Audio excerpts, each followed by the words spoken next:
நாம் இன்றைக்கி ரொம்ப டிவைனாக என்ன விஷயம் பார்க்க போகிறோம் அப்படின்னா வராகி வழிபாடு. இப்போ என்ன பார்த்தீங்கன்னா, முருகனை எப்படி ஒரு ட்ரெண்ட் ஆக்குனாங்களோ வராகியும் ஒரு ட்ரெண்டிங் ஆகிடுச்சு. காரணம்,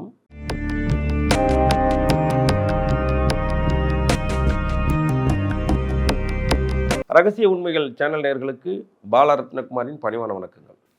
இது எல்லாத்துக்குமே வழிபாடில் பிரதானமாக இவங்க சொல்கிறது என்ன அப்படின்னா, எதிரிகளை அழிக்கக்கூடியது. எதிரி அப்படிங்கிறவங்க ஆப்போசிட்டில் உள்ளவங்க கிடையாது. நமக்கு இருக்கக்கூடிய சத்துருக்கள் ஆறாமான்னு சொல்லக்கூடிய ருணம், ரோகம், சத்ரு. அதே போல் எதிர்ப்புங்கிறது நம்மளுக்கு நம்மளே வச்சுக்கிட்டே சோம்பேறித்தனம். ஒரு விஷயத்தை முயற்சி பண்ணாமல் இருக்கிறது. எப்போவுமே படத்தில் வில்லன் இருந்தால் தான் ஹீரோவுக்கு மதிப்பு. ஆப்போசிட்டில் உள்ளவன் பொறாமையாக இருக்கானா நம்மளும் பொறாமைப்பட்டு அவனை குத்துறது அறிவாளித்தனம் இல்லை. காரணம் என்னென்னா, எப்போவுமே வேகமும் இருக்கணும், அதே சமயத்தில் விவேகமும் இருக்கணும்.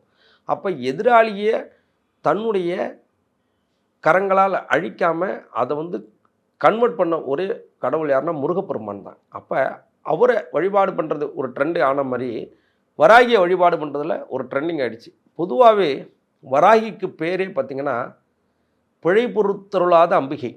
அது யார் வழிபாடு பண்ணாலும் சரி. பொதுவாகவே அம்பிகை வழிபாட்டை ரொம்ப ஸ்ட்ரிக்ட்லியாக கடைப்பிடிக்க வேண்டிய விஷயம் என்னென்னா, நீங்கள் அம்பாவை வழிபாடு பண்ண பெண்கள் விஷயத்தில் ரொம்ப கவனமாக இருக்கணும். எல்லாருமே தாயாக பார்க்கணும், எல்லாருமே தங்கையாக பார்க்கணும். காரணம், நீங்கள் வழிபாடு பண்ணக்கூடிய இறைசக்தி எப்படி இருக்கோ எல்லா உயிர்களிலும் அந்த இறைசக்தி பரிபூர்ணமாக நிறைஞ்சிருக்கு. அப்போ நீங்கள் பார்க்கக்கூடிய வியூ, உங்கள் மனைவியை தவிர நீங்கள் எல்லாருமே நீங்கள் அம்பாலாக பார்த்தீங்கன்னா இந்த அம்பாள் உடனே சித்தியாயிடுவாள். அது மட்டும் இல்லாமல் வழிபாடுகள்லேயே ரொம்ப வித்தியாசமான வழிபாடு. அது மட்டும் இல்லாமல் கீழே இருக்கக்கூடிய அண்டர் கிரவுண்டாக மறைஞ்சிருக்கக்கூடிய விஷயங்கள் எல்லாமே இதோட நெய்வேத்திய பொருட்களாக இருக்கும். அதே சமயத்தில் இதோட நோக்கமே பார்த்திங்கன்னா பன்றி. அம்பாலோட முகம் பார்த்திங்கன்னா பன்றி முகமாக இருக்கும்.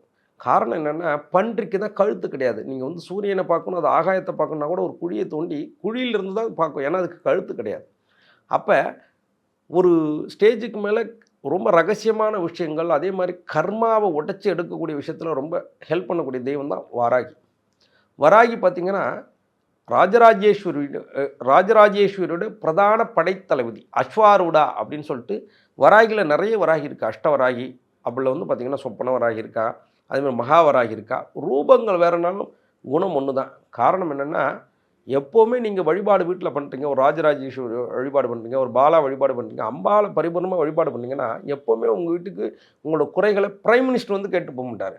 அப்போ யாரோ ஒருத்தவங்க தான் அது கீழ்நிலை ஊழியர்கள் தான் கொண்டு போய்ட்டு அவங்கள்ட்ட சேர்ப்பாங்க. அப்போ நீங்கள் வழிபாடு பண்ணக்கூடிய விஷயங்கள் எல்லாத்தையுமே காமாட்சிட்ட, ராஜராஜேஸ்வரிட்ட, லலிதா பரமேஸ்வரிட்ட கொண்டு போய் சேர்க்கக்கூடியவளே பார்த்திங்கன்னா வராகி தான். அப்போ தமிழ்நாட்டில் வாராகி வழிபாடு எப்போலேருந்து இருக்குன்னா, முன்பு இருந்த காலத்தில் ராஜராஜ சோழன் இருக்கிறதுக்கு முன்னிலேருந்தே வராகி வழிபாடு இருக்குது. காரணம் என்னென்னா, லலிதா சகஸ்ரநாமத்தில் பாலாவோட தோற்றத்திற்கு அப்புறம் பண்டாசுரனை அழிக்க போகிறதுக்கு முன்னே அம்பாள் என்ன செய்கிறா, ஒரு பக்கம் ஷியாமலான்னு சொல்லக்கூடியவளையும் ஒரு பக்கம் வாராகியும் தான் இவங்க பாலாவுக்கு பாதுகாப்பாக அனுப்புகிறாங்க. சொல்லும் போதே அம்பாள் என்ன சொல்லி அனுப்புகிறா, நீங்கள் 2 பேருமே போர் புரியக்கூடாது. பாலா பண்ணக்கூடிய போர் பராக்கிரமங்களை நீங்கள் என்ன பண்ணுறா அப்படின்னு பார்த்துட்டு வரணும் அப்படிங்கிறதுனால சொல்கிறாங்க. காரணம் என்னென்னா, வராகியை விட பாலா ரொம்ப பவர்ஃபுல். காரணம் என்ன, அவள் முழுக்க அம்பாளோட அம்சம். அப்போ வராகி வழிபாட்டில் ரொம்ப முக்கியமாக கவனிக்க வேண்டிய வழிபாடு இரவு நேர வழிபாடு. எப்போவுமே சைலண்ட்டாக இருக்கக்கூடிய நேரங்கள் அம்பாள் வழிபாடு பண்ணுறது ரொம்ப சிறப்பான விஷயங்கள்.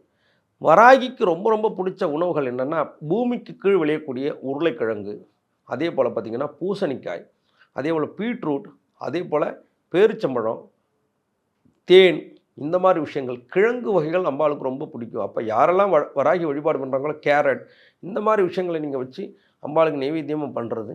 அம்பாளுக்கு வெள்ளிக்கிழமை தோறும் மஞ்சளில் மாலை சாற்றி, அந்த மஞ்சளை ஒரு குறிப்பிட்ட நாட்கள் நீங்கள் ஏதாவது ஒரு பிரார்த்தனை வச்சு போட்டு வாங்க. அதுக்கப்புறம் அந்த மஞ்சளை என்ன பண்ணணும்னா, எடுத்து அரைச்சி உங்களோட செல்ஃபான யூஸுக்கு பயன்படுத்தணும். பெண்களாக இருந்தால் அதை அரைச்சி குளிச்சுக்கலாம், ஆண்களாக இருந்தால் அதை தண்ணியில் கலந்து குளிச்சுக்கலாம்.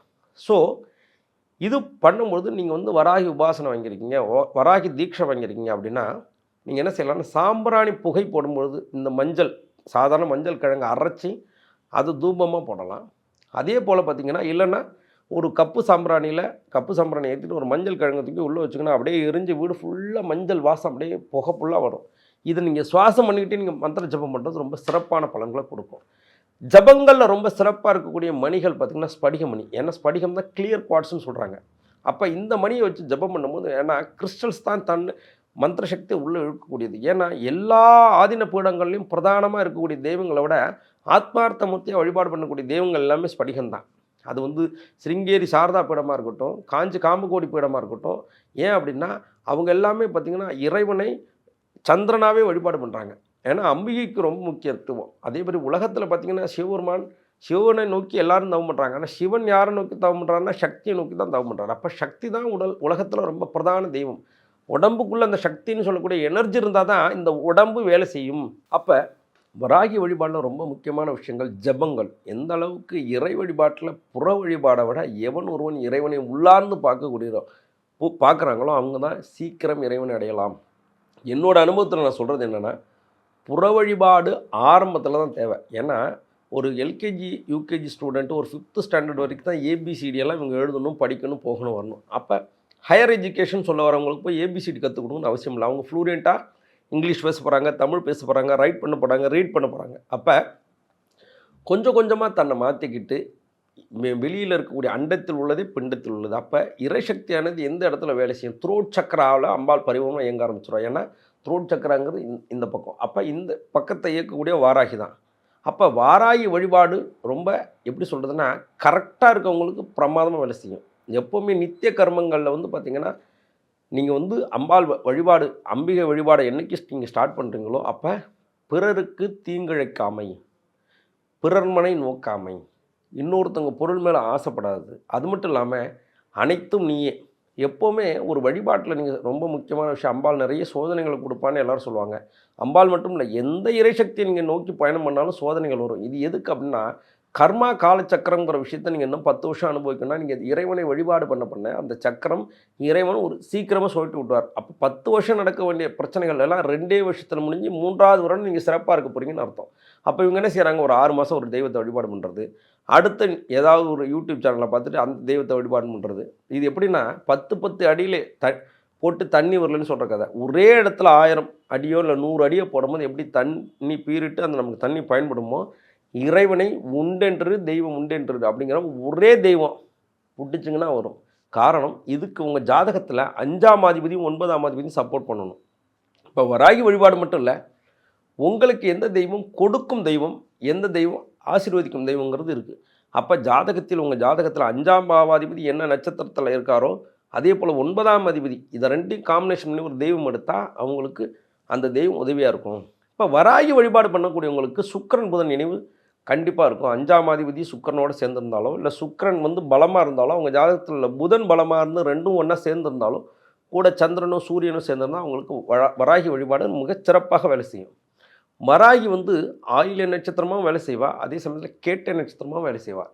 அதே போல் வராகிக்கு ரொம்ப ரொம்ப பிடிச்ச உணவுகளில் கிழங்கு வகைகள்னு சொன்ன மாதிரி அம்பாளுக்கு ரொம்ப ரொம்ப பிடிச்சது மஞ்சள் தூபம், மஞ்சள் வஸ்திரம். அதே போல் பார்த்திங்கன்னா மஞ்சள் தானம். வீட்டுக்கு வரக்கூடிய பெண்களுக்கு நீங்கள் மஞ்சள் கிழங்கு தானமாக கொடுக்க உங்கள் வாழ்க்கையில் எல்லா விஷயங்களும் பரிபூரணமாக நடக்கும். அது மட்டும் இல்லாமல் ஒரு விஷயத்தில் ஜெயிக்கணும், அதாவது எதிரியை அழிக்கணுங்கிறத விட நாம் ஜெயிக்கணுங்கிற வார்த்தையை நீங்கள் மாற்றி பாருங்கள், நிச்சயமாக ஜெயிச்சிருவீங்க. காரணம், நாம் ஜெயிக்கணும்னு தான் போராடணுமே தவிர எதிராளி தோற்று போயிடணும்னு போராடக்கூடாது. எப்போவுமே வாழ்க்கையில் எதிரி அப்படிங்கிறது நம்ம தான். காரணம், நன்மையும் தீமையும் பிறர்தர வரா.